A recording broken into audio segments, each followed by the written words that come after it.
guys? So, I completely understand that, chemical formulas, learning chemical elements, learning the periodic table, learning the origins of those elements from the periodic table, they're all very interesting, and they're all vital parts of learning chemistry. But in my humble opinion, I don't think you're really getting the full scope of chemistry.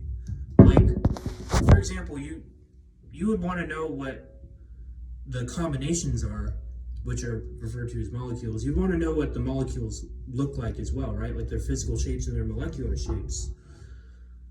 By just knowing the names of the chemicals, I don't feel like you're getting the full scope of chemistry. Again, you're just getting the surface level.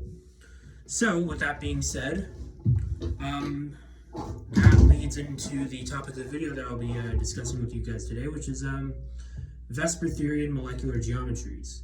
If you want to refer to the textbook that that is recommended for second semester chemistry is Chemistry and Molecular Approach, 5th edition. I have the book right here, so I'm just looking at it. So it's you want to look at that book in 11.4, which talks about VSEPR theory and molecular geometries. So, VSEPR theory, let me write it out.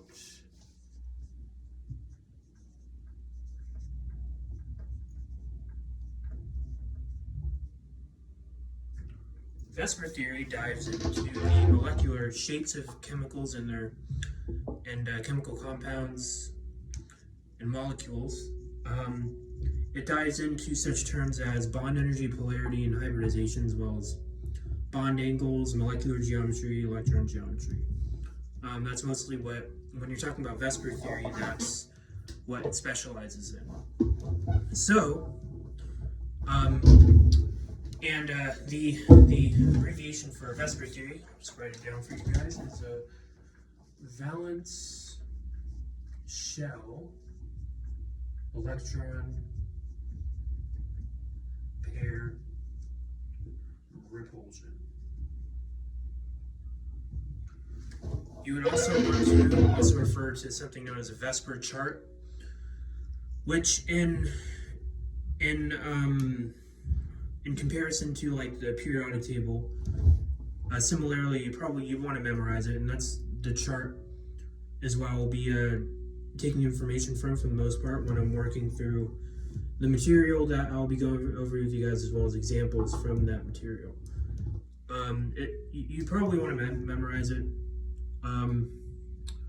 It's not really enforced. You know what I'm saying? It's not like it would be required in a lot of advanced cases, but it's something you probably just, it's like an underlying rule. You probably just want to memorize it, like the periodic table, like certain equations, like ideal gas law. I don't know. I digress.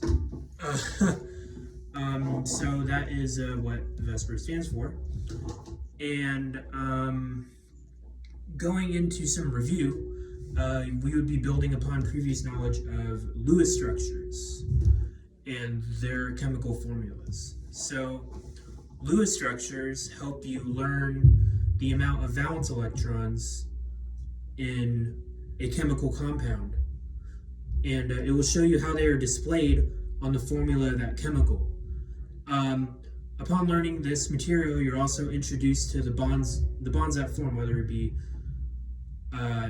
regular bonds, bonded pairs, or lone pairs. So, let's look at probably the most famous chemical formula known to man.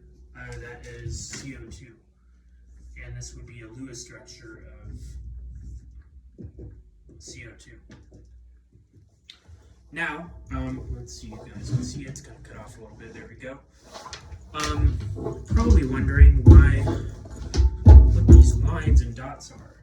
Now, if you are already familiar with Lewis structures and electron pairs, then you would know right off the bat that these are lone pairs and these are bonded pairs.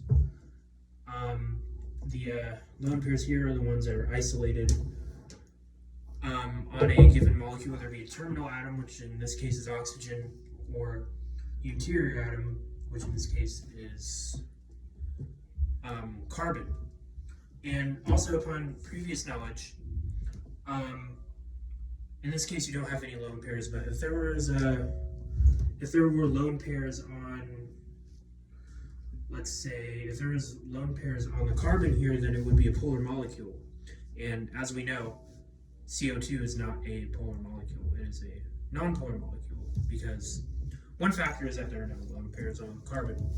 All right, yep. So I did mention a certain term upon discussing this, and those are valence electrons. So those are the total amount of electrons that are displayed on the formula here, or the Lewis structure. So the valence electrons are basically, they're made up of the lone pairs here in the bonded atoms. And in this case, the double bonds here are just counted as one bond when accounting for how many bonds are in the interior atom. So there would be two. So yeah, usually there's also something that if you want to fill out an octet, which is you would need 8 in total. So, in this case, it doesn't need it, but you would put another bond here to fill out an octet. That would be a triple bond pair. And that would also just be counted as one pair when accounting for the overall structure.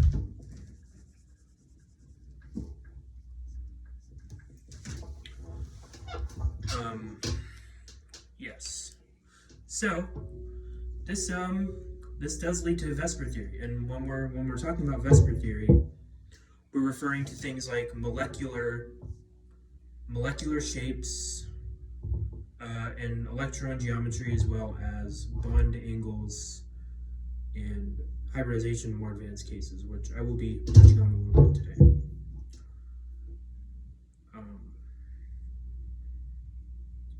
Yeah. So, VSEPR theory goes into those aspects of chemistry, and let's start with an example of something that would be referred to as molecular geometry and electron geometry. So, a 1' example is a molecular shape, which you would probably say is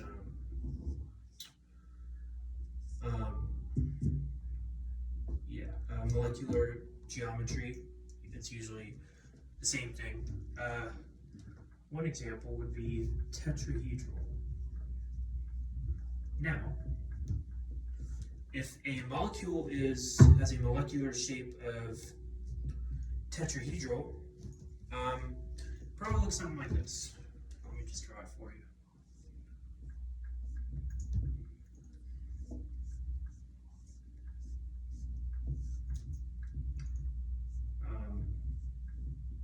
My apologies for the horrible molecule being drawn here, but hopefully you get the gist of what I'm trying to touch on here. Probably something like that. Now notice I added an angle to it, and that is a bond angle.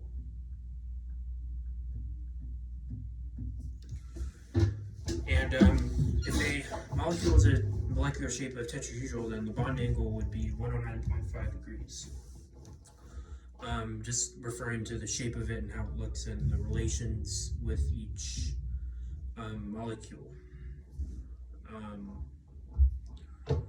Usually, if a molecular shape is tetrahedral, then it would usually range from having 1 to 4 bonding pairs and 0 to 3 lone pairs. Usually within that range, some molecules have strictly, for example, strictly 2 bond pairs and one set, like 2 bonding pairs and 0 lone pairs. In this case, it ranges from a bunch of different combinations. So 1 to 4 bonding pairs and then 0 to 3 lone pairs. So if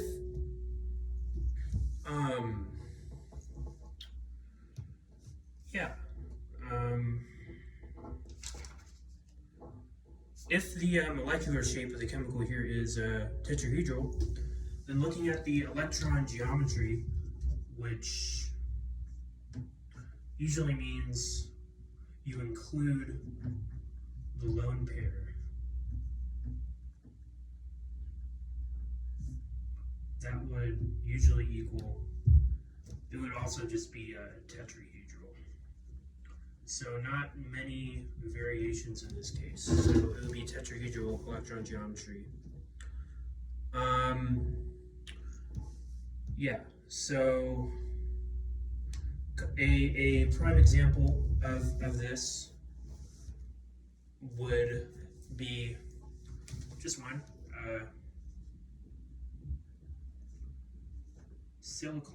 silicon chloride, I believe. That's my guess. It's an educated guess. Probably should know that, but let me let me confirm that, because I am not a renowned chemist yet. Silicon tetrachloride, yeah. So I need to account for the 4 in the subscript there. Silicon tetrachloride is a prime example of this kind of combination here. Yeah. Okay.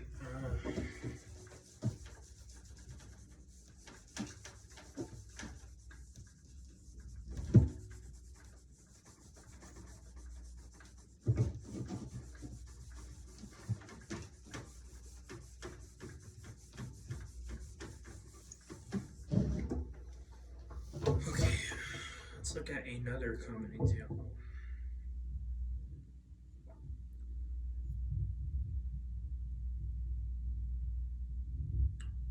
So another example.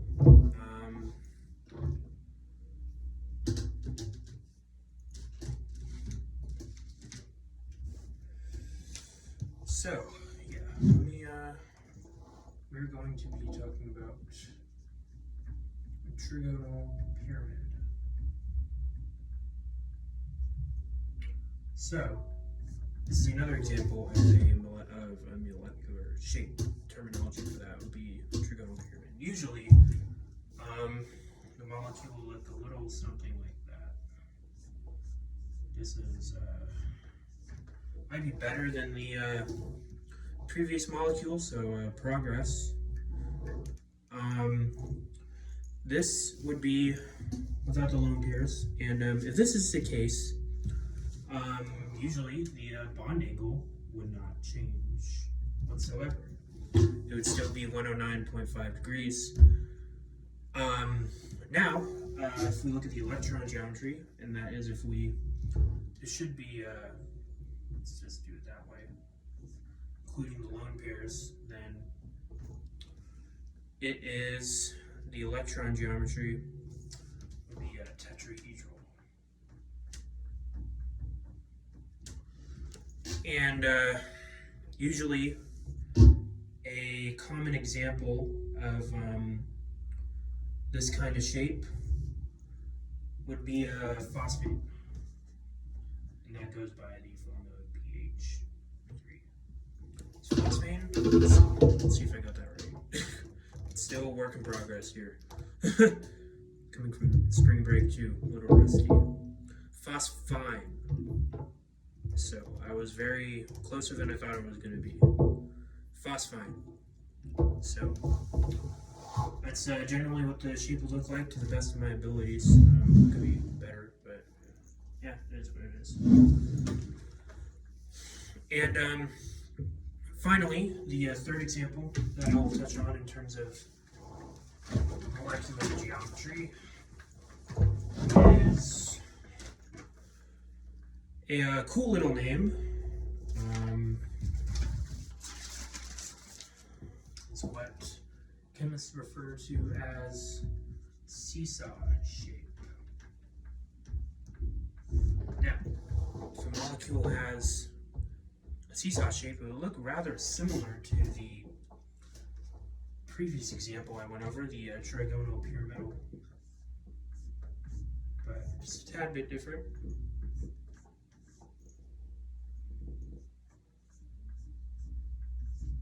Looks something like that. And if a molecule has a molecular shape of a seesaw, then we would assume that its bond angle is 90 degrees and 120 degrees. And Usually when we're factoring in electron geometry, it would be trigonal bipyramid. And if I want to add in the hybridization, it would be SP3D. So I'll go over hybridization later in the video. But generally, this is one other combination of what a molecule can look like. Go to lights again. One primary example would be a selenium hydroxide.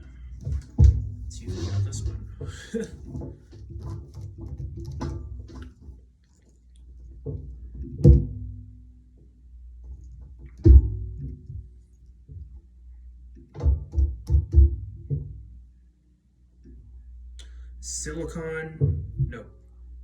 Should be silicon tetrahydride.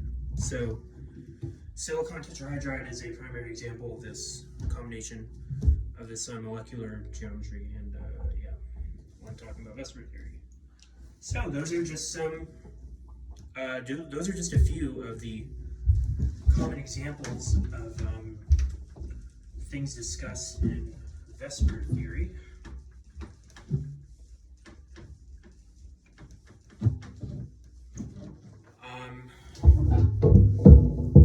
So moving on is,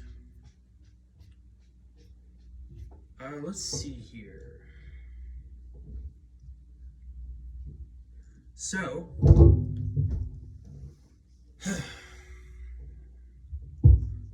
I will be moving on to another term I discussed in terms of determining molecular geometry, and that is hybridization.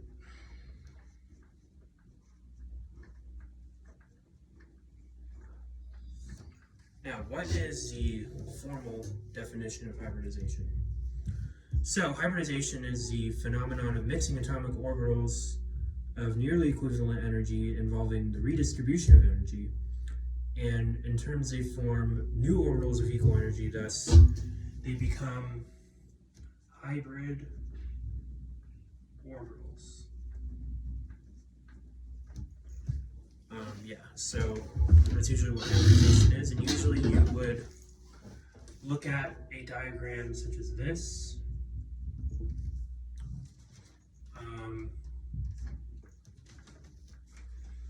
You would factor in the sublevels, so 1s, 2s, 2p, and if molecules like 8 valence electrons, for example, you would do it like that.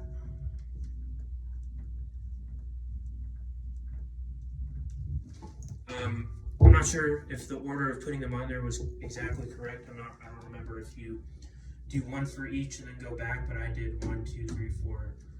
You know, I think this is generally what it looks like. Usually you factor those in, you use diagrams such as this when we're talking about hybridization. So, since hybridization is a little bit more advanced in terms of what I'm trying to talk about, I'm going to further clarify that by going over an example of it. So,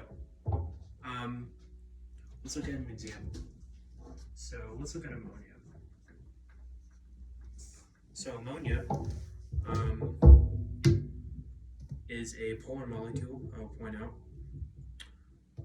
If you want to draw the Lewis structure of it, you should do that first. So let me actually just go over the example first before getting into it. So here, let's determine the hybridization of ammonia. So, of course, when doing that, you want to draw the Lewis structure first. So the Lewis structure of ammonia, right here.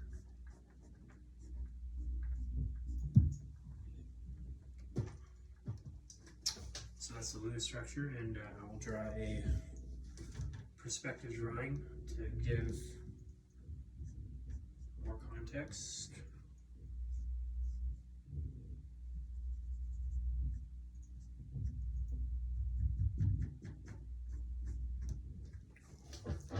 So it's a structure perspective drawing. So when looking at the Lewis structure here, hydrogen, which is the interior atom, it has 3 bonded atoms here, and and 1 lone pair. So 3 bond pairs and 1 lone pair. So if that's the case, then deriving from the VSEPR chart, or if you know it by memory, even better. If a molecule has 3 bonded atoms and 1 lone pair, then it has a molecular shape of trigonal pyramid. And if it has a molecular shape of trigonal pyramid, the electron geometry would be tetrahedral.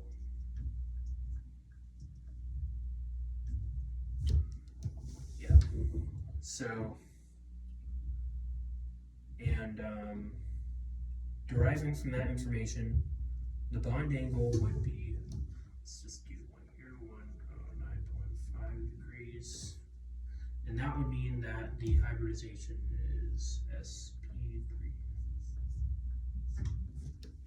Yeah. So that's just a little brief outlook on hybridization when talking about VSEPR theory. All right.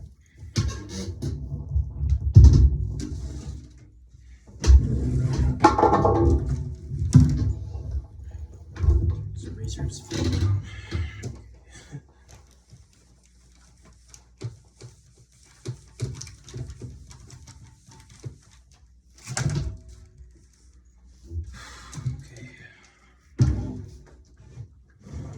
Go.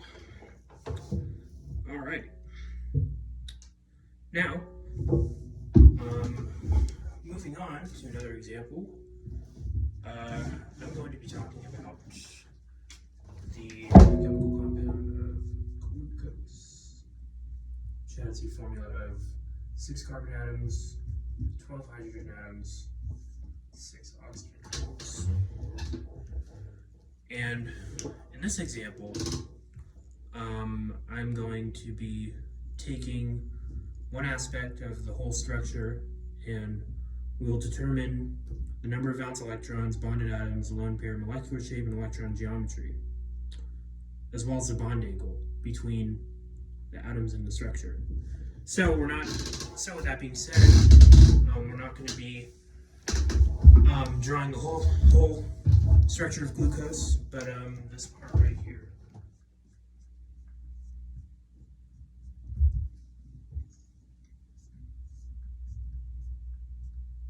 So in this case, we're just going to be talking about this bond here. So, I would, let's see. So I will be doing this example. This is particularly challenging kind of right off the bat, so I can put my knowledge to the test.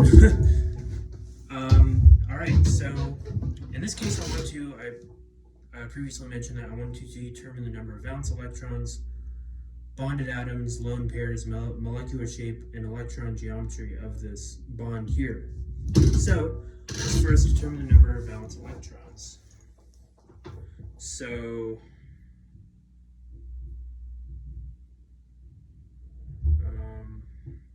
in this case, let me whip out another useful item. In this case, there is 1 carbon atom. So carbon has 4 valence electrons. Hydrogen has 1, so 3 times 1. And oxygen here has 1, so just 6. In this case, 4 plus 3 plus 6.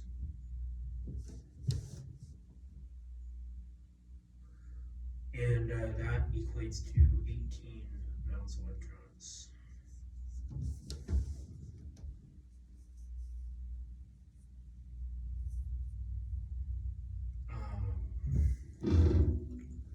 Let's see, I'm not really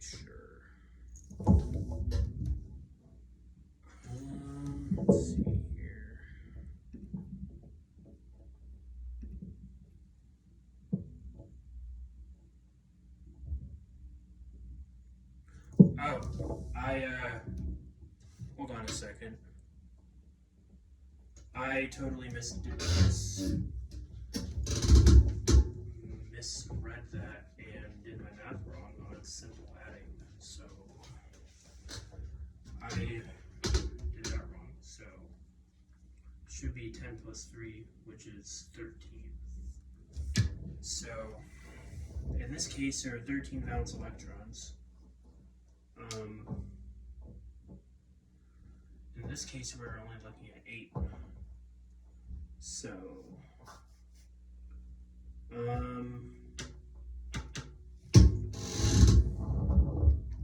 do not think that's valid in terms of finding. So, if we just look at the structure, it's 8 valence electrons.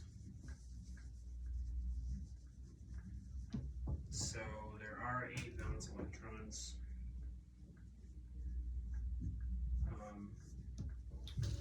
In that case, that's the total number of valence electrons.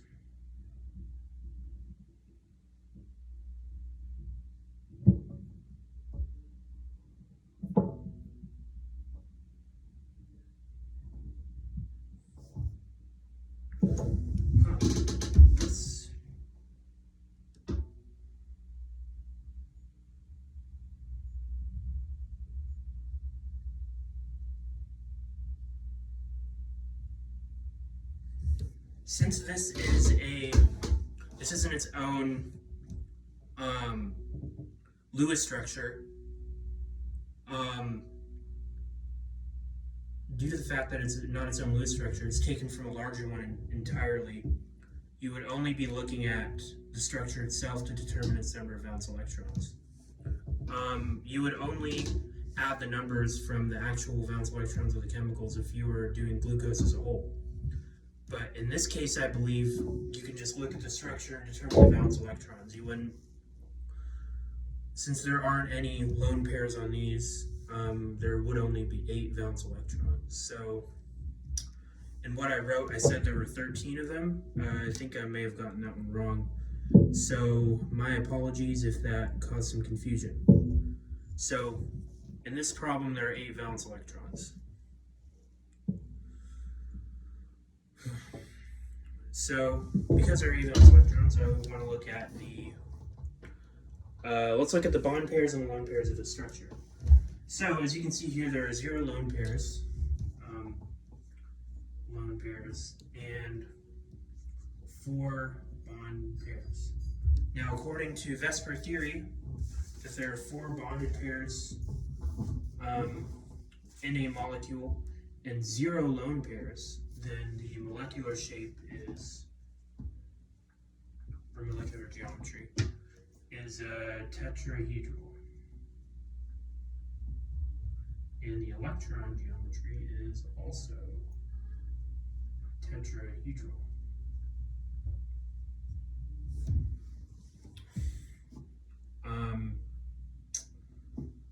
And if that's the case, then bond angle is 1 on 9.5, and the hybridization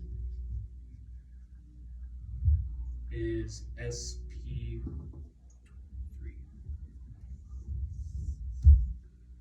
Okay, so that's this example. Okay.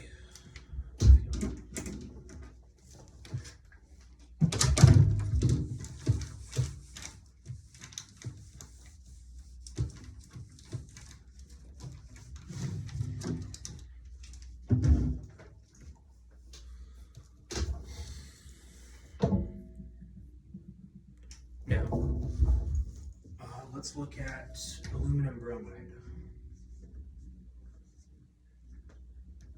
So,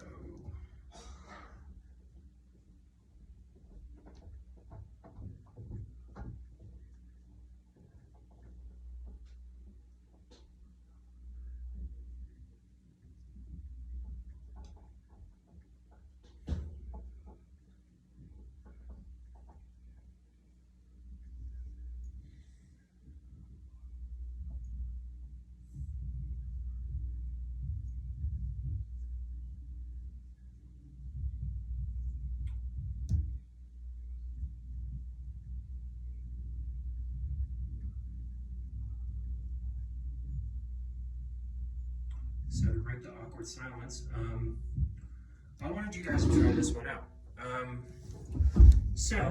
Determine the number of valence electrons of aluminum bromide. Determine the bond pairs, the lone pairs. I don't know if you guys can see it very well. Lone pairs and bond pairs, the lone pairs, the molecular geometry, the electron geometry, and for extra credit, I'll be throwing in hybridization and bond angles. So feel free to pause the video and try it out. Okay, so for those of you that wanted me to work on this, let me do this for you. So the number of valence electrons in aluminum bromide. So in this case, unlike the last problem, you can write it out. So aluminum itself has 3 valence electrons. So, and then you want to add the amount of valence electrons in bromine, which is 7 and times 3. So 21 plus 3 is 24. So it's 24 valence electrons.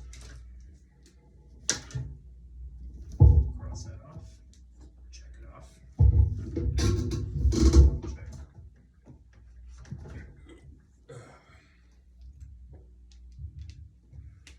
Okay. Now should draw the Lewis structure of aluminum bromide. So you want to put the bromide here, connect it to the aluminum, and then do some more of that. So because it has 24 valence electrons, we already have 6 here. So 8, 10, 12, 14, 16. Boom. Okay, so you filled out all the valence electrons, 24 of them. So now we want to talk about the bond pairs and lone pairs. So by analyzing the structure, you see that around the aluminum atom there are 3 bond pairs. And as you can see, there are no lone pairs, so 0 lone pairs. You don't take into account the lone pairs on the bromine. The bromine, you're only looking at the interior atom in this case. So because this molecule has 3 bond pairs and 0 lone pairs, the molecular shape is a trigonal planar.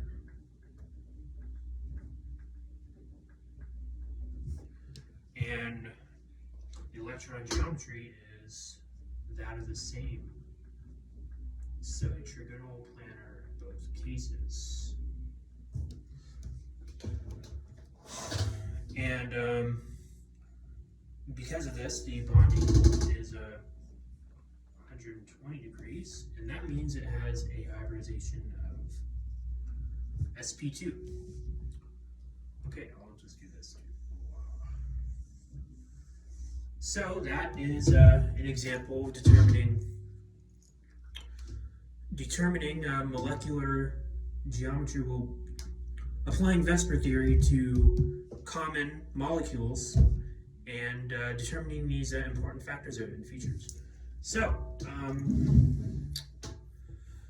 I hope that helps. I hope explaining this topic in a video format has helped any of you guys that may be struggling with this subject in chemistry.